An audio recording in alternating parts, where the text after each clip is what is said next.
নমস্কার দর্শক বন্ধুগণ, আপনারা জানেন যে 23 এপ্রিল বিধানসভা নির্বাচন পশ্চিমবঙ্গে 2 দফাতে কিন্তু খুবই গুরুত্বপূর্ণ। ভাঙড় থেকে আবারও বিপুল একটা সংখ্যক মার্জিন নিয়ে নির্বাচিত হতে চলেছেন আইএসএফ এর প্রার্থী নওশাদ সিদ্দিকী।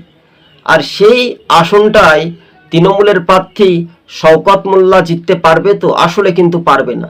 বহু ভোটার যারা তৃণমূল করত, শওকত মোল্লার জন্য জলন অত্যাচার সহ্য বা সহ না করতে পেরে তারা কিন্তু আইএসএফে যোগাযোগ রাখছে, গোপনে যোগদান করছে।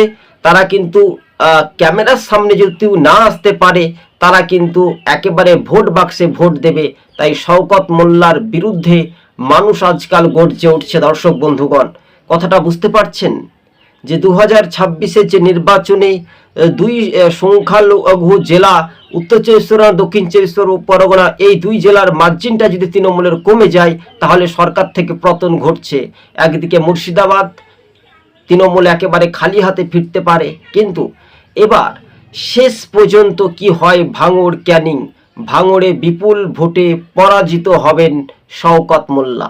হ্যাঁ দর্শক বন্ধুগণ, এটাই আমরা সবুজবঙ্গ নিউজ চ্যানেলটি তুলে ধরেছি প্রথম ধাপে।